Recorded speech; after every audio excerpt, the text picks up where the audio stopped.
Welcome to the Future of Tourism podcast. I'm David Peacock.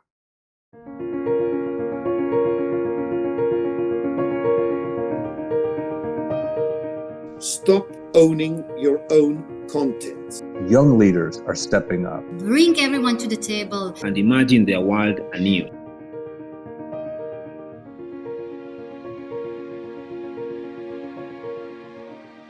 Welcome back to the Future of Tourism, where the conversation is always about what's next and how we get there.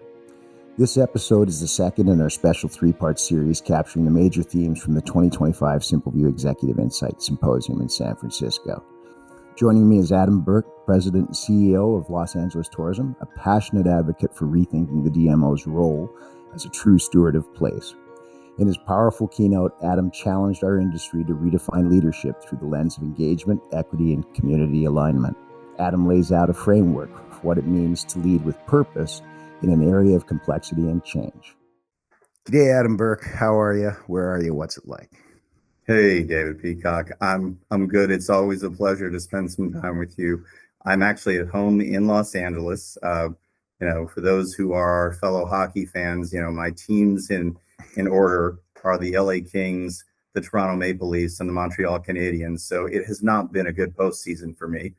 But on the positive side, we just had an event this week celebrating that we're almost 1 year out from the World Cup. And I just think it's such a catalytic event for all of the host cities in Canada, in the US, and Mexico.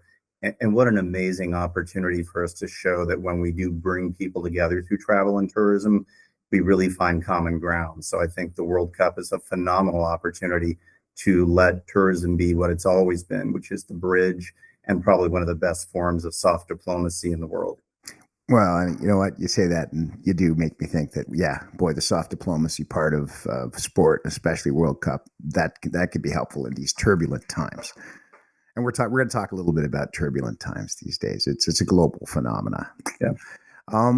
Just for those who weren't at the Executive Insight Symposium, we gathered 50 CEOs from across the country and from around the world as well.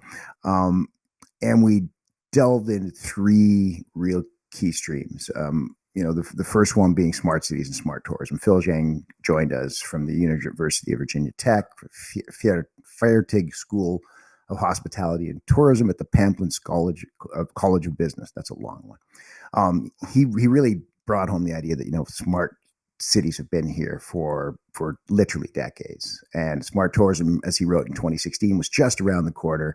So we titled the episode, Are We There Yet? And we got a lot of work to do, but that was a great stream. Jeanette Rausch went into AI governance, and I think you could have heard a pin drop in the room because every CEO in the room thought, yeah, that's my job. Okay, I get it. And we've been watching it roll out, sort of emergently versus in a direction. So I thought it was a great session. But yours, you closed out the day with an opening keynote that I saw you start working on in terms of the strategy and the concept almost 4 years ago when you adopted the UNWTO Sustainable Development Goals. In fact, you've been on this show with Jack Johnson talking about that. All right. Walk us through the sort of core of your presentation, then we'll jump into a few questions.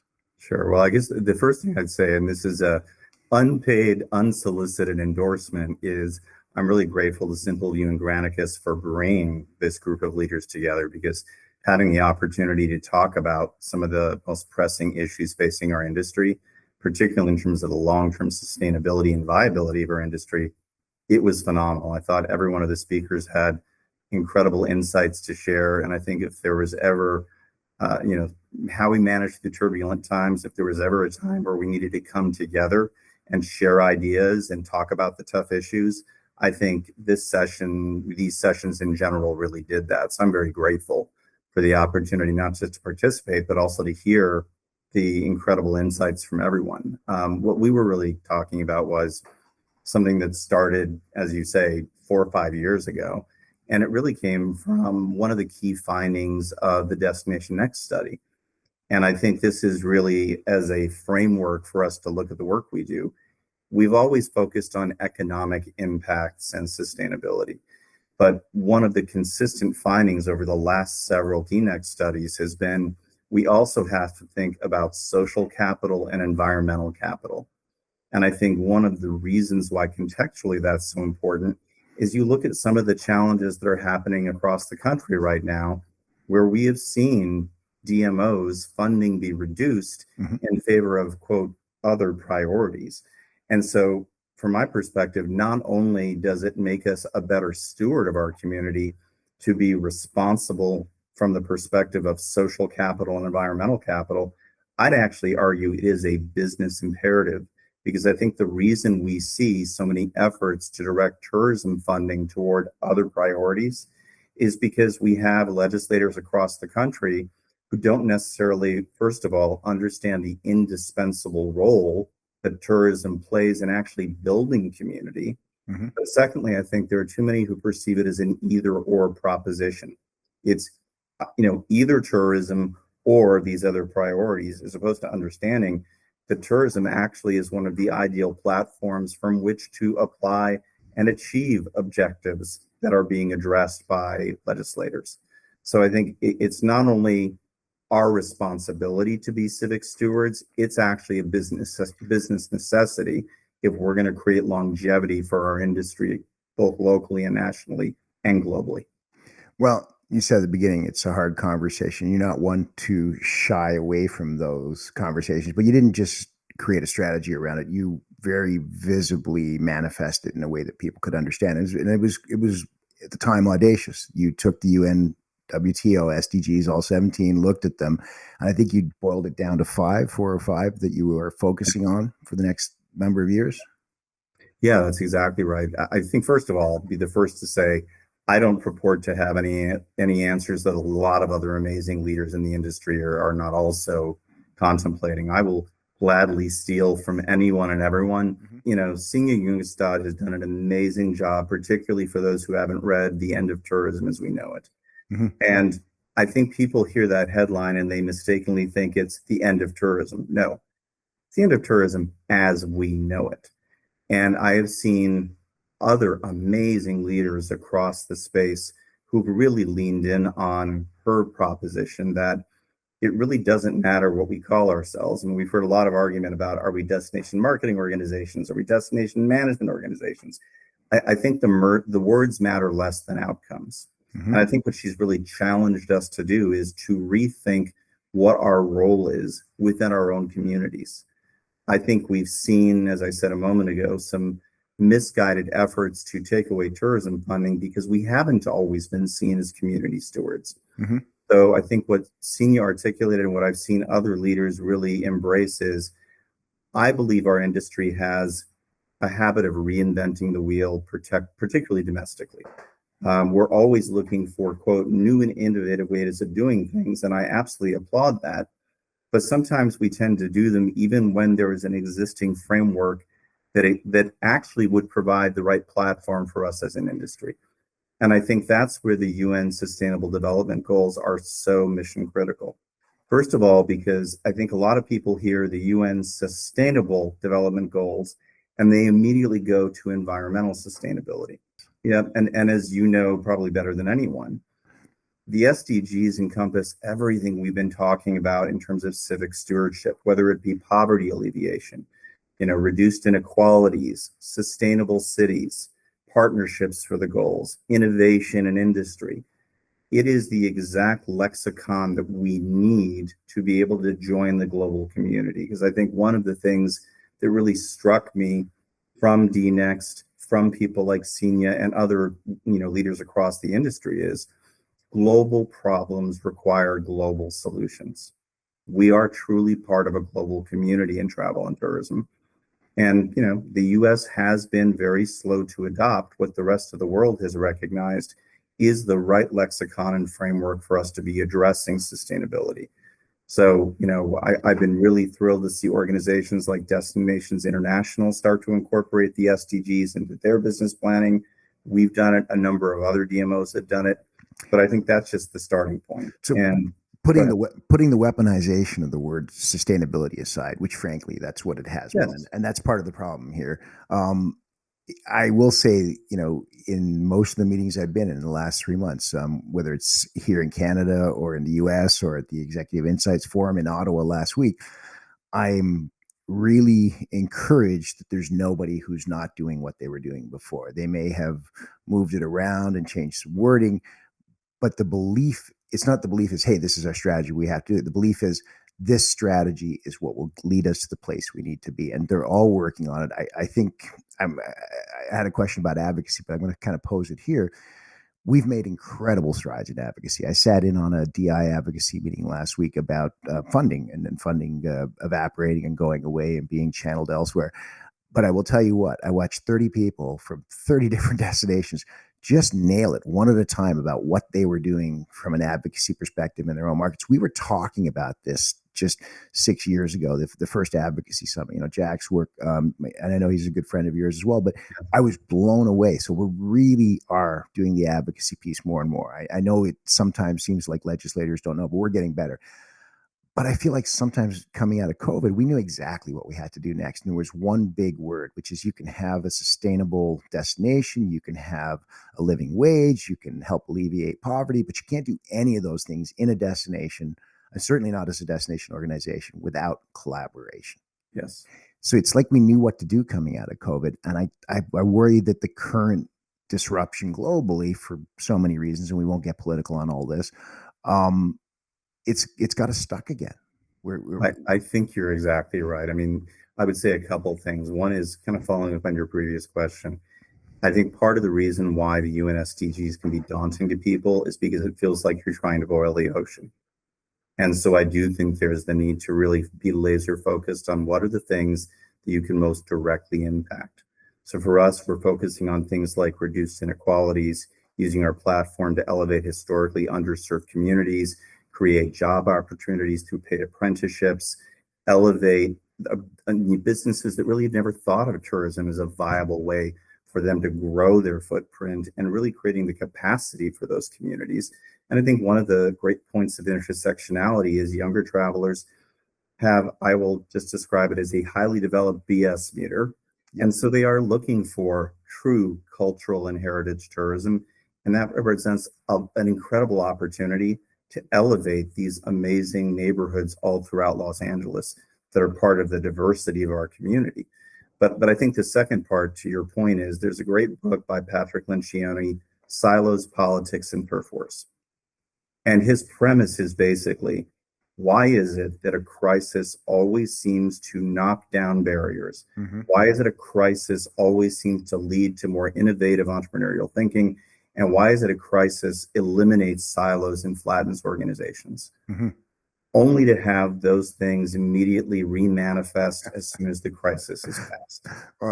Sorry, give me the title and the author again. It's Patrick Lencioni, and it's Silos, Politics, and Turf Wars. Okay, got to have a read of this. This is exactly what we're talking about in Ottawa literally yesterday. Even in the world of data in tourism, we don't see it this way, but our data, the city's data, the state data, they're all siloed. And we know that in a smart environment, eventually they will be unsiloed, because the thing that's going to do the work in the next year, in the next decades around productivity is the data, but only if we let it out of the silo. Having grain in the silo, you can't eat it. I think, well, that's a whole other topic right now, but I will say Jeanette Rausch did such a wonderful job of articulating the fact that, like so many things before it, I mean, generative AI has been around for years. It's just now that we're suddenly talking about it.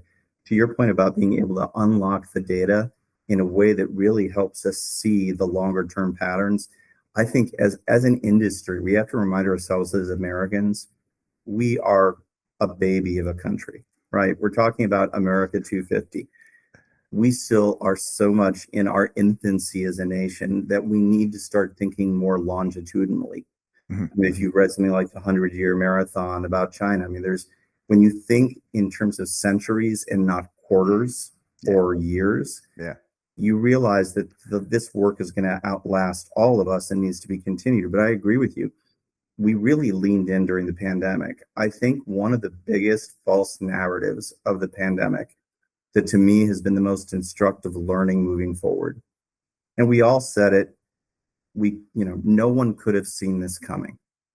Well, of course, the challenge with that is there is a small group of people who were shouting from a rooftop for about a decade that actually, guys, epidemiologists were saying, Not if, but when. when, and that Yes. pandemics run, and I remember the words Yeah, vividly in retrospect, pandemics run in historical cycles, and that planet Earth is probably 2 to 3 decades overdue for a global pandemic. And absolutely. no one, by the way, myself included, Yeah. no one heeded those warnings. So what we've started thinking about is how would we have managed through the pandemic if in 2010 we started planning for a global pandemic? And what that's really led to is this notion of we are always going to be in a state of disruption. Yeah.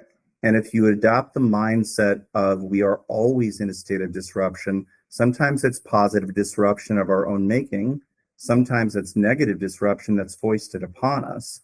But if you always adapt a mindset of disruption, then it enables you to have the organizational agility to start thinking more longitudinally. And that's really what I've been spending a lot of time thinking. Okay. And I appreciate you spend a lot of time thinking, but in order to disrupt, you need to make space. So I'm going Yes. to hit you with this one. In the keynote, you started by saying we can't define success by visitation. I agree 100%.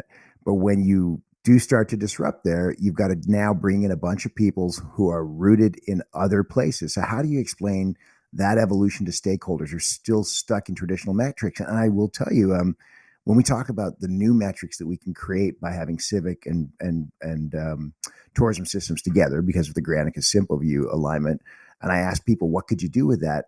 They give me the things they currently do with it and say, could we still do this? And you go, well, yes, of course you could still do the things you always do, but what can you do? It's like saying, I've got a bicycle. Why do I need a car? I don't know. You can go thousands of miles in a day. I mean, who knows? Well, It's what's the old quote? Henry Ford said, if you ask people what they want, they'll tell you a faster horse. yeah, And I think that's what we're yeah. dealing with. You're exactly right. I mean, one thing, first of all, I've been thinking a lot about both micro and macro coalitions. And I'll Okay. come back to that in a moment because you're exactly right. We've always needed to look at the traditional economic impact metrics. And that's still going to be incredibly important to our funders, to our stakeholders. So, in order to have the freedom to look more broadly at the work, it's not like you take your eye off the ball and stop focusing on the metrics that are important for your stakeholders. But I think you have to ground it in the business argument that if we want those economic impacts to continue to grow, thrive, and be sustainable, then it's necessary to actually also look at non-traditional metrics. And I think the one place to start is resident sentiment. Hmm. I know to a degree that's always been either a third rail or not even on the radar. Because if you ask, then you better be prepared to act on the responses you get back. I think the most dangerous thing is a question that is asked, and when you get the data back, you do nothing with it. So we actually did our first ever resident sentiment survey, and I'll say just in full transparency, Yep. I think a lot of people drew some measure of comfort from the fact that we actually did not have that many detractors. What Really? made me acutely uncomfortable, however, is if you think about a net promoter score, we also didn't have that many promoters. Okay. So let me Most ask this. Angelinos are neutral. What was the big N on the score? What was the number? How many people did you survey? We did a 5,000 person survey, And you pull local your, residents. that's a big survey. Yeah, I mean, I'm having difficulty with words today. It's a statistically relevant sample size. And what honestly scared the hell out of me was the notion that most Angelinos are fairly neutral about tourism. Mhm. And, I think that's a huge cautionary tale because given all of the disruptions that we're going to be facing, there are times where we're going to need our community to show up for us. And neutrality is not a great place to be. Yeah. Yeah. Amir Elon talks about neutrality really well when he says, Yeah. you've got to look at it at those people who can be moved. And if you don't put the effort to moving them, then they don't move them. He constantly looks at the state of tourism or the perception of it in the US and Canada. And I really like that centerpiece, but it's academic if you don't do anything with it, right? I think that's right. And I think the other thing is to recognize that not taking action is still taking action. It's yeah, Not taking choose- action is still making a conscious choice. Yes, yes. And to the earlier point you made about analysis paralysis, the reason focusing on the neutrality is it is the biggest place we can move the needle. Because if people are not detractors, I'm a big believer in don't waste time on detractors. No, that's fair. Focus on neutral, because that's where you're not overcoming a negative perception, and it's educational. So we actually now have a community advisory board. We have our governing body, which is our regular board of directors, but we have a community advisory board, and it's 30 volunteers who represent the broad spectrum and diversity of our community, who are basically telling us the kind truth of where is tourism doing things that are beneficial and accretive to the community, and where is tourism potentially doing things that can be harmful. And I think one of the other findings from DNext was, and this is the biggest ethos we've been trying to live by, what's good for residents will always be good for visitors, but the converse does not necessarily hold true. That's a really important point. And I can give you a very tangible example. Thankfully, this is being rectified both by Mayor Bass's administration, but also an incredible project called Destination Crenshaw. But I think a lot of us remember when the world's attention was captured when Space Shuttle Endeavour landed at LAX on the back of a 747 and made its way slowly through the streets of LA to the California Science Center. In order for, because of the massive wingspan of the space shuttle, in order for it to make its way to the California Science Center, on MLK Boulevard, the city cut down all of the trees lining either side so that it could safely make its way through. The challenge is they never got replanted. Whoa. So you talk about just a very tangible example of an unintended consequence of something that has become a huge tourist draw. And I will say, I mean, the Science Center is very forward thinking on sustainability and green. So this has nothing to do with them. But the fact that by doing something that was beneficial for tourism, we had a negative impact on a historically underserved community. Yeah. Shame on us. So I think that's the lens we have to use. It's almost like the Hippocratic Oath: first do no harm. Yes. Well, and I think that goes a long way to addressing where some of the European places are at in terms of over tourism now. Places like Heidelberg, where their success has allowed them to preserve an amazing place to the point where it's so busy now they're having a hard time preserving it.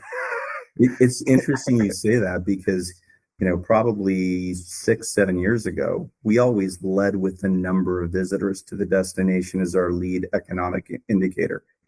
We really don't even talk about it unless asked, because first of all, I think that's what scares residents, is when you hear we're bringing 50 million visitors a year, and by the way, we're going to continue to grow that number. The more important thing is, what do those visitors do for our community? And the way we've articulated it to our stakeholders locally is tourism is something that should be done for and not to the community. And so we've started talking about it, leading with job creation, talking about what it does in terms of tax revenues that provide services to locals. That's totally changed the conversation and opened the door to really engage around other non-traditional metrics like resident sentiment. Well, and I'm going to push even further, because I believe the work that I've been most interested in for the last 15 years is tourism is done with the community, because that is just, it's revolutionary. But like resident sentiment, it's fraught with all sorts of problems if it's not very, very well managed, handled, directed, transparent is the thing we opened up on talking about before. When you do resident sentiment surveys, one of the things I constantly hear back is people are afraid of the bell curve, and small surveys, traditionally smaller destinations, are not able to run N5,000 surveys.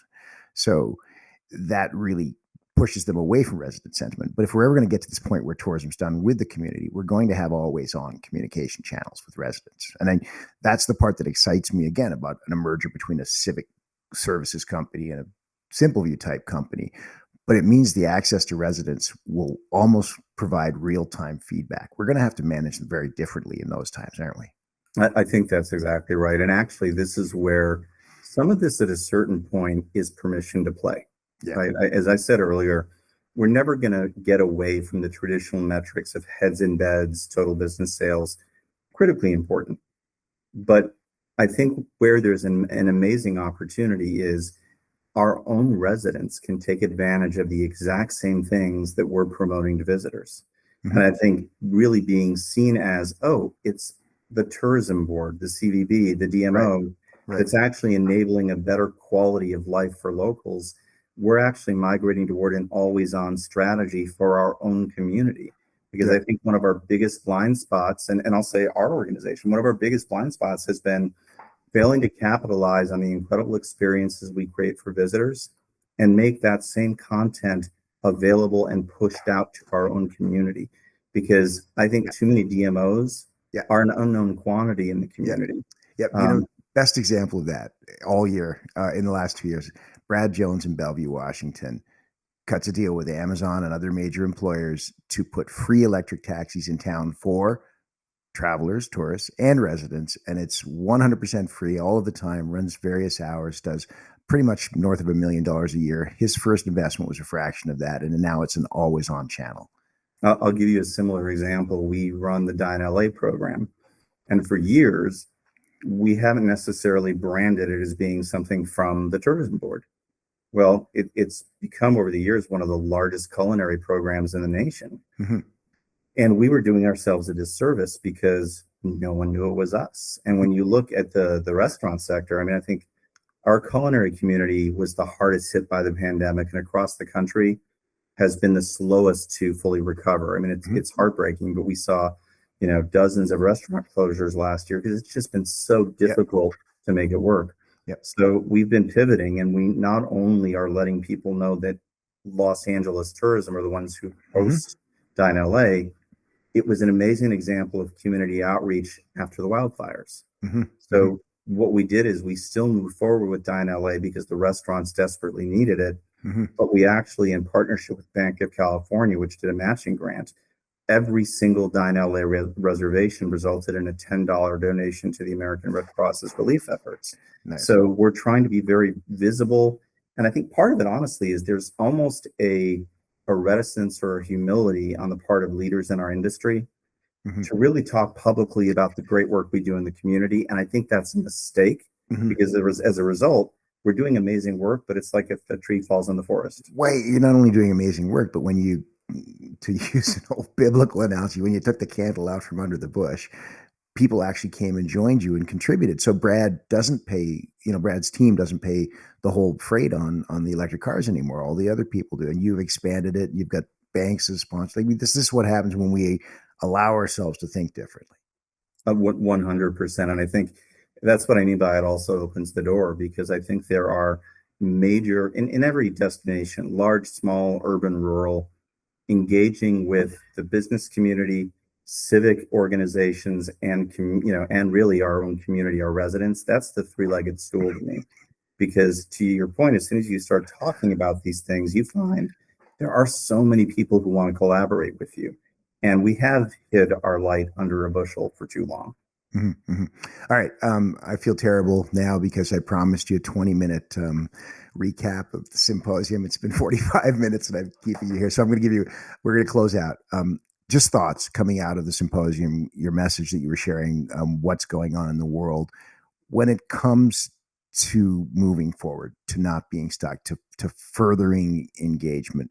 Just thoughts and pieces of advice to our people. I would say several things. And again, zero proud of authorship, because this is readily stolen from you and Senia and Jeanette and so many amazing leaders. So I hope this Granicus Simple Use Summit becomes a regular thing, because it was remarkable.